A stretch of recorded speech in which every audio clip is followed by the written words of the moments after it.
This is the Media Police Post, broadcasting from the Fort Hall School of Government. In this show, we police the state of truth in the Republic. And because truth is communicated to us by journalists and analysts, we have made it our civic duty at the Fort Hall School of Government to put it to the test. We advance from two confirmed truths about the media. One, and according to Roger Stone, the media is either lazy or evil. And for the most part, it is both evil and lazy. That is why their truth must be put to a test. Two, another confirmed truth is that journalism is verified gossip. In fact, what is presented to us as news analysis is gossip that has been verified by journalists. This gossip has to be ground-truthed. And so for the next 2 years, we will monitor columnists. We will assess the state of truth in what they submit to the Republic, and we will pass verdict on what is true and what is not. For the record, we are not journalists. We are thinkers. We're not lazy or evil. We are thinkers. And we do not verify gossip. What we give you is the truth that sets you free. On today's show, we will discuss our favorite columns of last week. Columns which reflect unformed and uninformed opinions, and columns that made you stupid. Now, let me just break down the columns that made you stupid. These are columns which fall into the cognitive trap of, and I quote, we see things as we are and not as they are. These are also columns based on conjuncture history, and finally columns that smack of envelope journalism. Welcome, Ms. K. Welcome, GK. Thank you. Thank you. So, who would like to kick us off? And what category of columns would you like to discuss? I think I'll kick us off today, and I will be discussing my favorite column. And my favorite column this week was Professor Anyang' Nyong'o's piece in The Star titled "There Are Genuine BBI Critics and Oppositionists," published on the 18th of November. In this article, he made a distinction between genuine and, might I add, beneficial critics of the BBI report, such as Senator Mutula Kilonzo Jr., and oppositionist critics, such as Professor Kithure Kindiki, who are neither constructive nor realistic. As part of context, let me tell you a little bit about this article. Senator Mutula Kilonzo Jr. had made a comment earlier that week in the same newspaper, The Star, calling for sensible improvements on the BBI report by undertaking needed editing before it is framed as a referendum bill. And Professor Nyong'o said that this is necessary, and as had been said by Raila Odinga, what would be happening to the BBI anyway? So while Professor Kithure Kindiki on the other side was quoted as saying, "Whatever you will bring as a referendum question in the nature of the BBI, we shall reject with all our force." So in his critique, Professor Nyong'o called Professor Kindiki's stance obstructionist politics, not befitting politics through dialogue that the BBI has provided Kenyans with for well over a year now. And he reminded us as Kenyans of the origins of the BBI, and that is the handshake, which at the time was a self-evident constitutional moment. And we as a country had reached a point of inflection, a tipping point, so to speak. And while the handshake let us continue up on the path of unity as a country, we could just as easily have gone down into unmentionable and violent depths.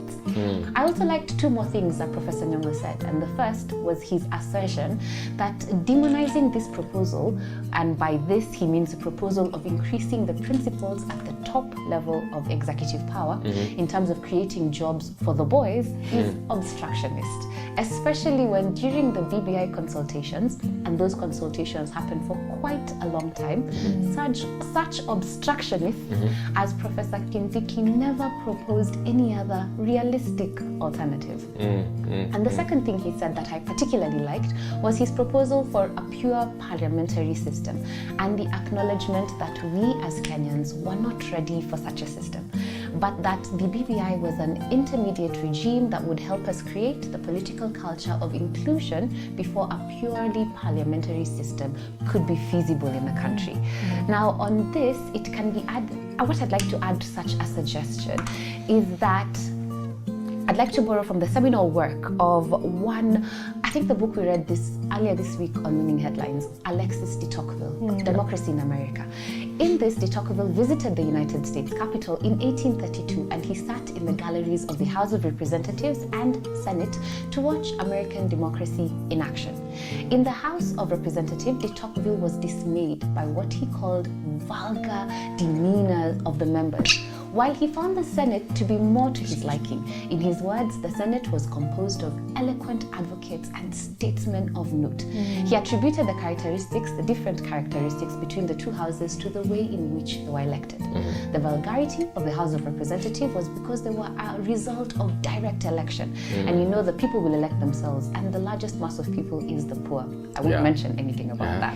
While the elevation of the Senate resulted from its indirect election through state legislature, which shielded them from the petty passions of democracy. I would like to propose that we borrow from the American tradition of two houses, with the Senate being comprised of older persons who have previously served in Parliament, with longer times to give their legislative talents more time to mature and allow for the enactment of well thought out legislation. But as rightly said, maybe this is a proposal for the next referendum. Let me just say by way of comment, it would appear to me that the No campaign, or these people who are rejecting the BBI, are what we call driving an anti-hegemonic campaign, in the sense that they don't have any, they're negating it for the sake of negating it. Exactly. They don't really have any counter proposals per se. Anything to say, and they could have said these things for the almost 2 years that the BBI has been out on the road looking for opinions from Kenyans. Aren't they Kenyans, or are they Kenyans who decided to withhold their statements and their opinions for 2 years? GK, give us your thinking. So I'll take us back. I'll look at a column titled "The Real Story Behind the Hustler Narrative." It was written by Dauti Kahura and Akoko Akech from The Elephant on October 30th, 2020.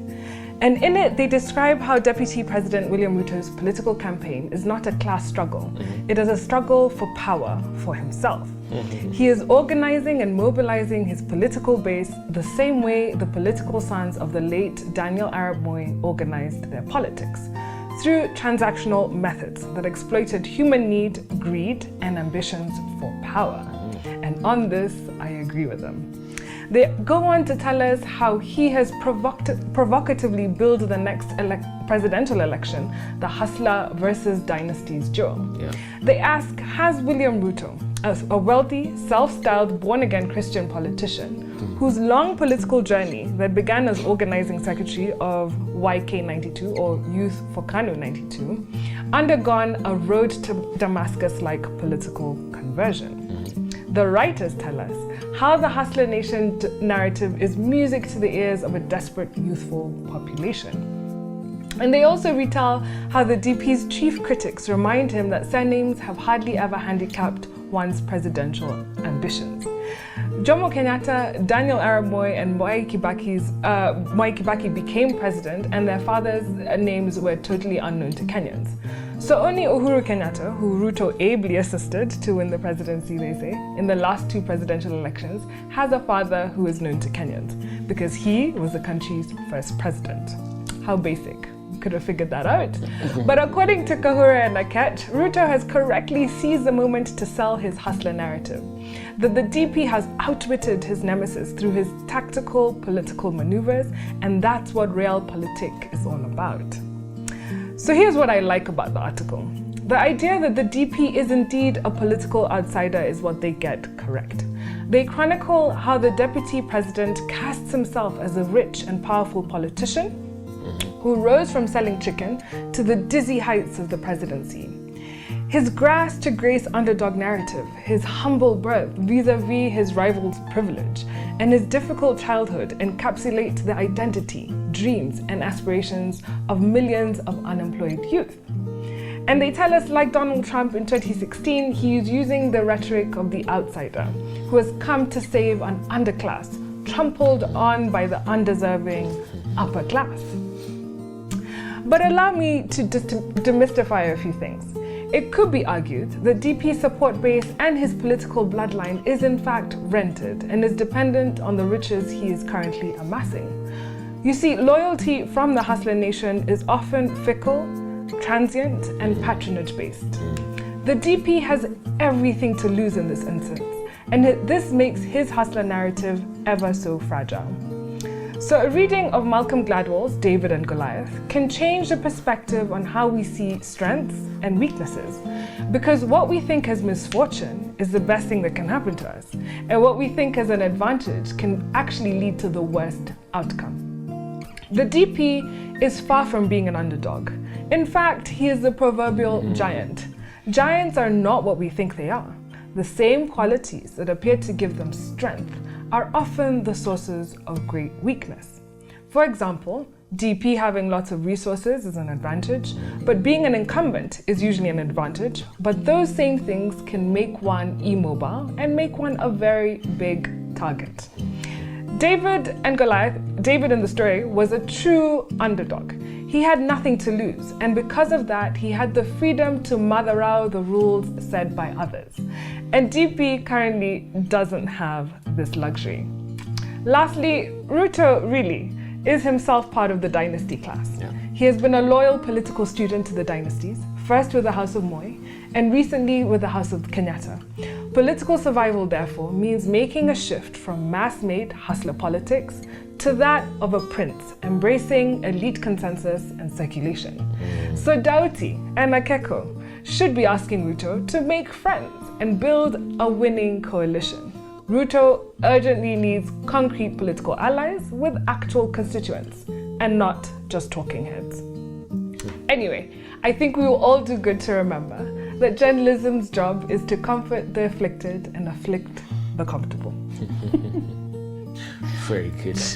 I do love it. And I do love that analogy, that this Robin Hood fire attack analogy that William RUTO is trying to pass along does not really work because the money doesn't get to the masses. Yeah?